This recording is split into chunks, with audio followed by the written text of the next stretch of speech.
Bonjour mesdames et messieurs et bienvenue à Solo Solidaire, une collaboration entre la Société Jazz de Saint-Henri et le studio Le Bureau, soutenu par le Conseil des arts de Montréal. Qu'est-ce que c'est Solo Solidaire? Eh bien, c'est une série de concerts intimes mettant en vedette des musiciennes et des musiciens de la scène jazz montréalaise. Mon nom est Sarah MK, je suis votre animatrice pour cette série. Aujourd'hui, nous recevons John Roney, un pianiste et compositeur accompli avec une versatilité incroyable. Si vous ne le connaissez pas, eh bien, aujourd'hui, c'est votre chance. Il est important de mentionner que durant cette série, nous amassons des fonds pour Desta Black Youth Network, un organisme basé dans la Petite Bourgogne qui travaille sur l'employabilité de la jeunesse noire montréalaise. J'ai moi-même suivi des ateliers avec Desta, donc longue vie à Desta, ça a beaucoup aidé à mon développement personnel. Si vous nous écoutez sur Facebook, à tout moment, vous pouvez cliquer sur le bouton ci-dessous pour faire une contribution. Et si vous désirez en connaître plus sur Desta, sur leurs ateliers, sur leurs programmes, eh bien, vous pouvez visiter leur site web à destabyn.org. J'appelle DESTABYN.org. Et maintenant, place à la musique avec une première pièce de Duke Ellington qui s'appelle I Got It Bad and That Ain't Good, interprétée par notre invité d'aujourd'hui, John Roney.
Merci beaucoup, John.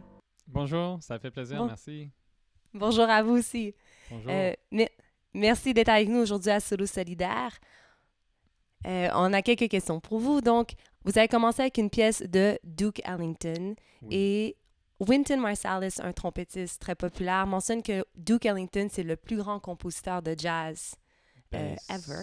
Oui, ben en fait, c'est sûr, c'est un des plus connus. C'était un homme très élégant, très généreux, un compositeur prolifique qui a composé pas juste pour le piano, mais pour l'orchestre, pour le big band, avec plusieurs différentes sortes de groupes, plusieurs différentes sortes de musique aussi. Quelqu'un de très, très prolifique, ou ce qui est vraiment comme écrit une grande partie du répertoire qu'on joue continuellement aujourd'hui. Donc voilà. Et donc la pièce I Got It Bad and That It Good, c'est une de ses œuvres.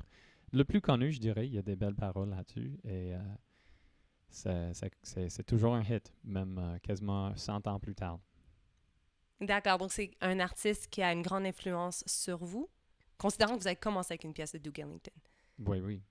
Ben oui. En Absolument. fait, c'est une pièce aussi qui a été faite populariser par un autre pianiste que j'adore. En fait, c'est mon pianiste préféré dans la vie. Et justement, je trouve ça très approprié de présenter un peu sa musique aujourd'hui. Je vais jouer une pièce de lui plus tard. Mais Oscar Peterson, qui a grandi dans la Petite Bourgogne et dans l'endroit de Saint-Henri, dans le sud-ouest de Montréal. Et il a fait le tour du monde plusieurs fois, puis il a fait une influence sur toutes les générations des pianistes après lui. Absolument. Et j'aimerais ça savoir comment le jazz s'est imprégné dans votre vie, comment ça s'est transformé pour vous dans votre vie.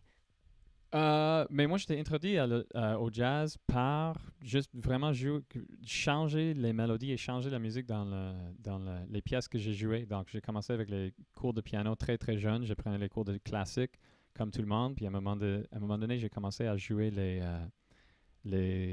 comme les thèmes de les émissions de télévision, comme Hill Street Blues, Cheers, Night Court, comme les shows qui se passaient à la télévision à l'époque. Et j'ai changé des notes souvent. Des fois, j'ai juste changé des choses à l'inspiration. Et là, éventuellement, ça m'a mené vers la composition et vers l'improvisation. Et c'est comme ça que j'ai trouvé le jazz. Excellent, excellent. Et parlant de composition, la prochaine pièce que vous allez jouer, c'est une pièce originale qui s'intitule The River. Et c'est une collaboration avec le saxophoniste Tevet Sela. Oui, c'est une pièce que j'ai composée pour ce projet-là. Ça s'appelle The River avec Tevet Sela. On a fait un disque en 2018 et je crois que c'est disponible un peu partout. Donc, je vous encourage d'aller checker. Excellent. Donc, on passe à la pièce The River.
C'était une pièce de John Roney qui s'intitule The River, qui fait partie de l'album qui s'appelle aussi The River. C'est une pièce absolument majestueuse, très, très majestueuse, très grande. Merci beaucoup.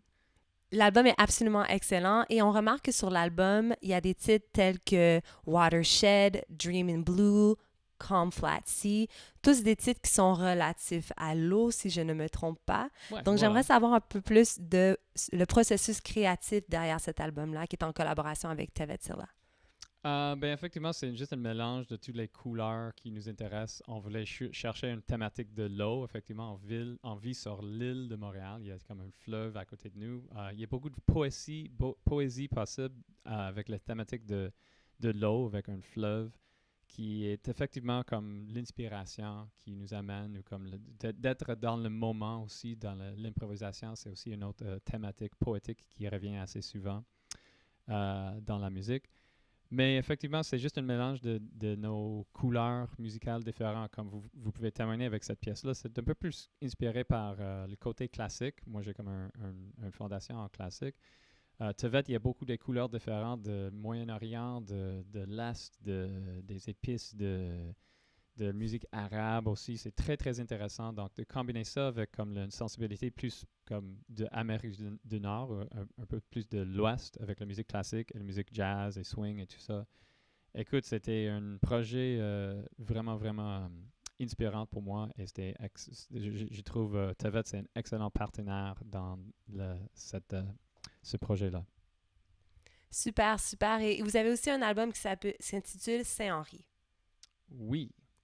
Et donc, je suis aussi curieuse du processus créatif de comment est-ce que vous avez créé un environnement sonore avec Saint-Henri en tête.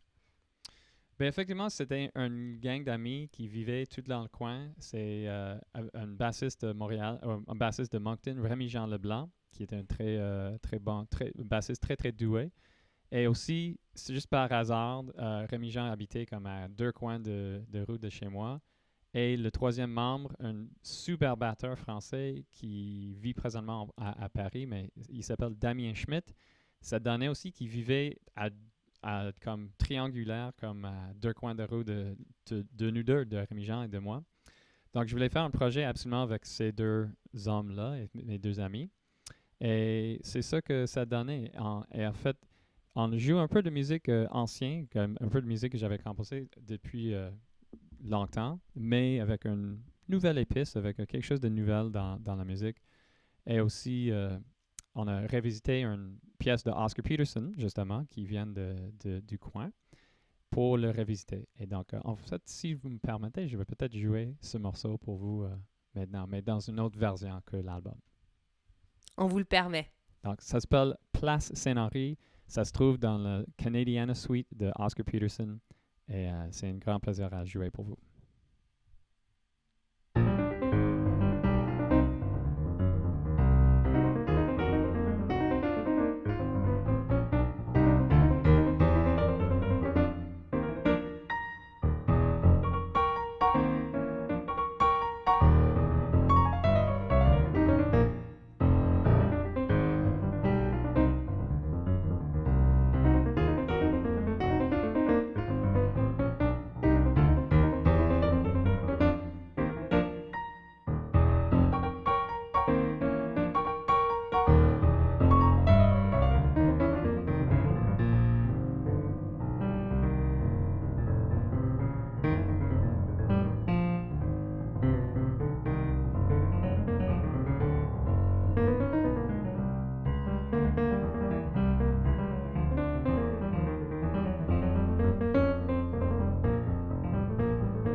performance plus qu'énergétique de John Roney de la pièce Place Saint-Henri de Oscar Peterson. Pour la dernière round, comme on dit, de l'entrevue, est-ce que vous êtes disponible à faire des questions éclairs avec moi?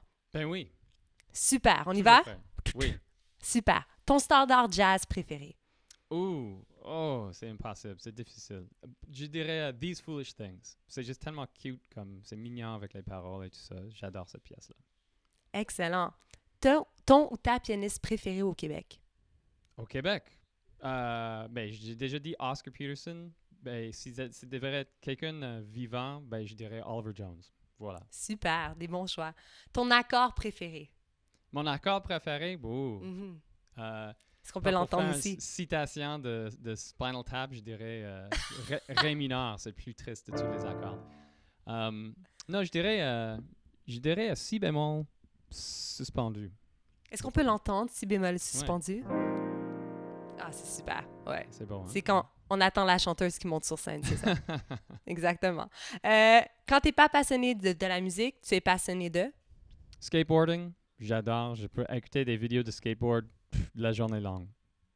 Seulement écouter ou est-ce que tu fais du skateboard aussi? J'ai fait du skateboard dans ma jeunesse, on peut dire. Ça fait comme peut-être la moitié de ma vie maintenant que j'en ai pas fait, mais je l'adore encore. C'est quelque chose. Je veux tellement m'acheter un skate cette année, mais je suis peut-être rendu un peu trop vieux pour ça. Jamais trop vieux. Jamais trop vieux. Bon. Mais si jamais je brise mes mains ou mes poignets, c'est pas une bonne idée. Ça, je comprends. L'élément le plus important en jazz? L'élément le plus important? L'émotion, feeling, le time rythmique, comme tout ça, tout ce qui est communication avec les gens. Voilà. Super. Ton format de groupe préféré? Duo, trio pour ton jeu? Honnêtement, trio ou solo. J'apprécie beaucoup le solo maintenant depuis qu'on est tous confinés. Mais franchement, trio, je trouve que c'est la meilleure balance, comme le triangle que ça fait entre basse, piano, batterie. C'est vraiment le fun. Il y a beaucoup d'espace, mais en même temps, il y a beaucoup de contraintes à suivre. C'est excellent. J'adore jouer en trio. Qui a été ou qui est votre mentor? Mon mentor? J'en ai plusieurs. C'est pour des raisons différentes. Je peux dire que le mentor dans ma vie qui est très inspirante, c'est mon employeur. C'est que souvent, je joue dans son groupe depuis 2008. C'est M. Alain Caron. C'est quelqu'un qu'on connaît tous comme musicien, mais il est aussi un homme très, très organisé, très, très droit, très, très respectueux, très poli. C'est un exemple d'être humain que je tiens à vraiment haut regard. Super, c'est vraiment un super de bassiste, oui. Mm-hmm. Est-ce que le jazz... Oui, en plus d'être super être humain, c'est aussi un très, très bon bassiste. Très bon bassiste, oui. Est-ce que le jazz est mort? Non, le jazz n'est pas mort du tout. En fait, ça n'a jamais été aussi vivant. C'est juste que ça vit dans d'autres formes.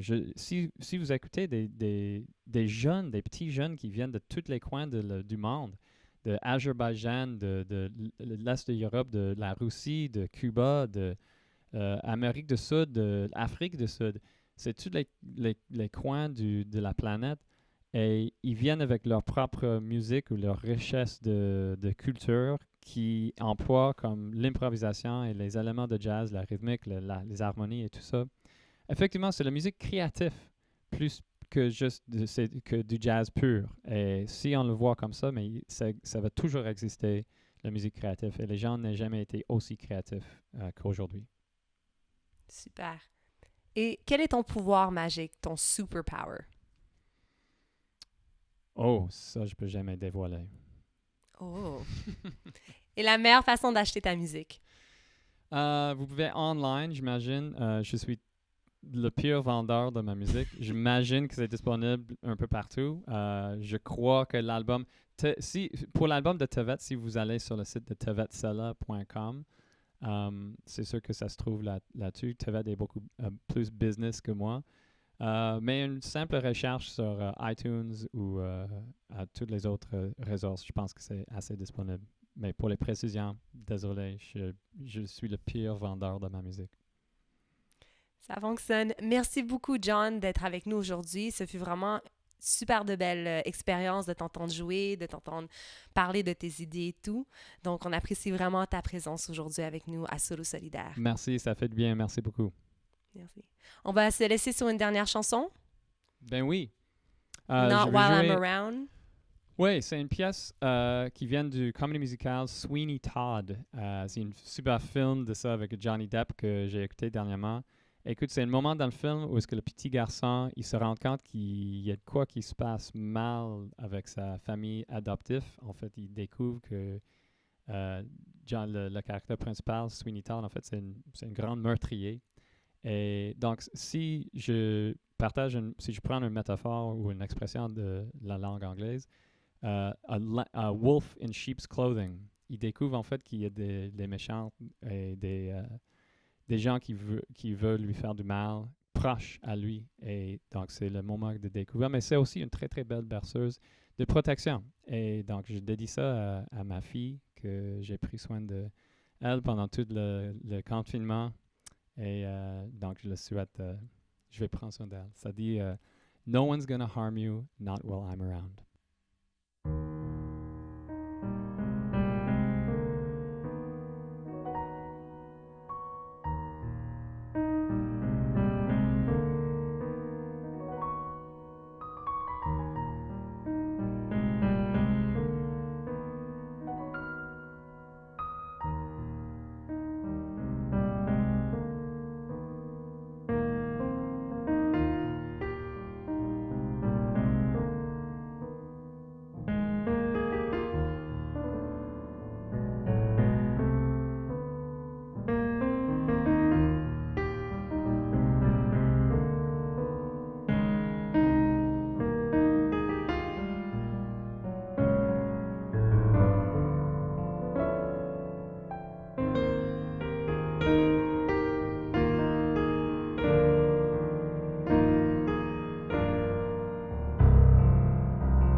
C'était notre invité John Roney avec une pièce qui s'intitule While I'm Not Around, une berceuse de protection pour sa fille.